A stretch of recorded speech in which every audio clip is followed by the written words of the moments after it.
कि किसी ने हमसे पूछा कि एग्रीकल्चर क्या है? हमने खुश होकर कहा कि कागज कलम को छोड़कर मिट्टी से दिल लगाते हैं। हाँ। हम एग्रीकल्चर वाले हैं जनाब, धरती का सीना चीर कर दुनिया की भूख मिटाने का हुनर सीख कर आते हैं। ये बड़ी अच्छी बात कही आप। क्या बात है, बिल्कुल बिल्कुल। घर वाले खेती से जुड़े हुए हैं, फिर इंटरेस्ट भी एजी में ही था। मन में कॉन्फिडेंस होना चाहिए कि मैं कर सकता हूँ। गुड।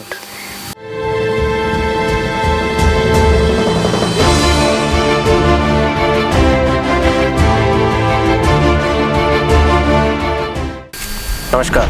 एपिसोड 5 राजस्व ग्राम जालसू खुर्द में अभी उपस्थित हूँ और सिरमौर संस्थान, सिरमौर विद्यालय और सिरमौर कृषि योद्धा अभी मेरे साथ है। मैं बात कर रहा हूँ उषा झुंझाड़िया पुत्री श्री लिखमाराम जी। आपने कृषि विज्ञान में हासिल किया 93.40%। शाबाश। मयूर में कौन सी क्लास में एडमिशन लेती हैं आप? 9th क्लास में एडमिशन। ठीक है, आप मुझे ये बताइए कि 10th में कितने परसेंटेज थे? 80। 10th में 80%, तो लगभग 13% की ग्रोथ रेशियो देखने को मिला। मैं बार बार ये कहता हूँ प्रत्येक वीडियो में कि यदि ग्रोथ रेशियो देखना हो हमारा तो 12th का रिजल्ट देखो। 12th के बच्चों के 10th के परसेंटेज और 12th के परसेंटेजों का यदि मिलान करें तो ग्रोथ रेशियो आएगा, वो आपको अचंभित कर देगा।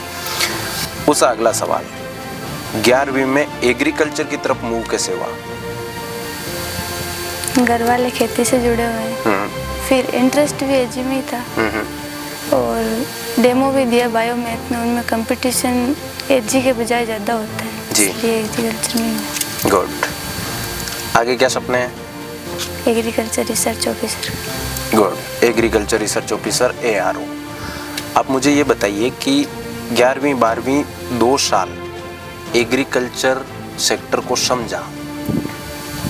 3 सब्जेक्ट एजी बायो केमिस्ट्री में, हालांकि है एजी से रिलेटेड ही। ज़्यादा सरल सब्जेक्ट कौन सा लगा? किस सब्जेक्ट में ज़्यादा रुचि रही? ऑप्शनल सब्जेक्ट में एजी में रही। सबसे कठिन सब्जेक्ट कौन सा लगा था तीनों में से? 11th में तो बायो लगा था। 11th में बायो और 12th में केमिस्ट्री। 12th में केमिस्ट्री। अच्छा, मैं ये जानना चाहूँगा आपसे कि एग्रीकल्चर में जो कोई विद्यार्थी नए एडमिशन लेना चाहते हैं, 10th पास आउट वो विद्यार्थी जिनका ये सपना है कि वो एग्रीकल्चर लें, उनको क्या कहना चाहोगी as a senior? As a senior की एग्रीकल्चर तो बेस्ट है सबसे। किन कारणों से आपको यूँ लगा कि एजी बेस्ट है? ऐसे देखे तो एजी है क्योंकि कंपटीशन में इनमें बाकी के बजाय कम ही होता है। बाकी सब्जेक्टों के मुकाबले एक तो एजी में कंपटीशन कम है। ठीक है। और इनमें बहुत जल्दी सीखा जा सकता है क्योंकि सब्जेक्ट प्रैक्टिकल है। हाँ। थ्योरी नहीं है, और प्रैक्टिकल चीज़ों को आसानी से सीख सकते हैं। ठीक है। और हम सब खेती से जुड़े हुए हैं तो हमें भी अच्छा ऐसे जल्दी से खेती से जुड़े हुए हैं। क्या फर्क पड़ा कि जैसे मतलब परंपरागत तरीके से खेती कर रहे हैं अपन लोग, किसान परिवार से हैं, और बाद में मैं यूँ कह रहा हूँ आपसे कि एग्रीकल्चर पढ़ने के बाद बदलाव आया क्या कुछ खेती से जुड़े हुए लोगों में? यदि अपन घर परिवार में भी देखें तो क्या ऐसा मतलब देखने को मिला, या क्या मन में आता है जब ये खेती परंपरागत रूप से देखती हैं आप तब? तो खेती का जो तरीका है वो बदलने का मन करता है। खेती का तरीका, अच्छा, तो वैज्ञानिक तरीके से खेती करना सीखते हैं। बिल्कुल ये सही बात है। अगर एक अच्छे पद पर जाती हैं आप, हमारी शुभकामनाएं हैं, तो मुख्यतः कृषि विज्ञान में किन चीज़ों को सुधारने पर ज़्यादा फोकस करेंगे आप? जैविक खेती पर ज़्यादा फोकस किया जाएगा। जैविक खेती पर ज़्यादा फोकस किया जाएगा। एक तो जैविक खेती, एक रासायनिक खेती ले सकते हैं इसके विपरीत। आप तो जैविक खेती के थोड़े फायदे बताओ कि जैविक खेती पर फोकस क्यों करना चाह रही है, मतलब आप?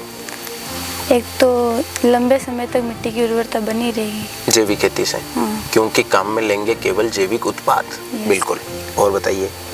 और किसानों को खर्चा भी कम लगेगा और उसका मूल्य जो वो भी अधिक प्राप्त होता है। मूल्य ज़्यादा प्राप्त होगा। खर्चा कम इसलिए लगेगा क्योंकि घर पर आधारित संसाधनों का खेती में प्रयोग करेंगे। शाबाश, बढ़िया बात है। 12th में 93% अचीव किए हैं आपने। कोई एक जो एवरेज स्टूडेंट 93% अचीव करना चाहता है, उसको किन चीज़ों की सावधानियां रखनी चाहिए, किन बिंदुओं को ध्यान में रखकर पढ़ाई करनी चाहिए? सबसे पहली बात तो उसको निरंतर ही पढ़ाई करनी चाहिए। कंटिन्यूटी जरूरी है। सही है। और जो क्वेश्चन समझ में नहीं आता उसको अगले ही दिन पूछना चाहिए। बिल्कुल, डाउट क्लियर, वरना कॉन्सेप्ट अधूरा रह जाएगा, क्लियर नहीं होगा। सही है। घर पे क्या स्ट्रेटेजी थी पढ़ने की? डे शेड्यूल क्या था ये बताइए। घर पे 4-5 घंटे पढ़ती थी रोज। रोज 4-5 घंटे पढ़ना, 6 से 7 घंटे का स्कूल टाइम। शाबाश, तब जाके एक अच्छे परसेंटेज बनते हैं। वो जो 3.25 घंटे का टाइम होता है ना, जब आप एग्जाम रूम में बैठे रहते हो, उस टाइम विद्यार्थियों में ये देखा जाता है कई बार कि पेपर पढ़ते टाइम विद्यार्थी जो है वो डिमोटिवेट हो जाता है। तो ऐसी स्थिति में कई बार आते हुए सवालों के गलत जवाब लिख देता है, जिसके कारण नंबर कम आता है। उस टाइम स्टूडेंट को किन चीज़ों पर फोकस रखना चाहिए ताकि वो सटीक जवाब दे सके?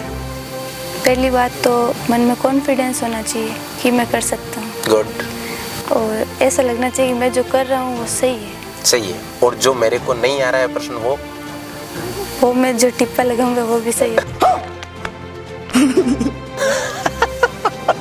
नहीं, जो प्रश्न मेरे को नहीं आ रहा है वो राजस्थान के किसी भी विद्यार्थी को नहीं आ रहा। एग्रीकल्चर के लिए कोई 2 लाइनें कि किसी ने हमसे पूछा कि एग्रीकल्चर क्या है? हमने खुश होकर कहा कि कागज कलम को छोड़कर मिट्टी से दिल लगाते हैं। हाँ। हम एग्रीकल्चर वाले हैं जनाब, धरती का सीना चीर कर दुनिया की भूख मिटाने का हुनर सीख कर आते हैं। ये बड़ी अच्छी बात कही आप। क्या बात है, बिल्कुल बिल्कुल, शुक्रिया।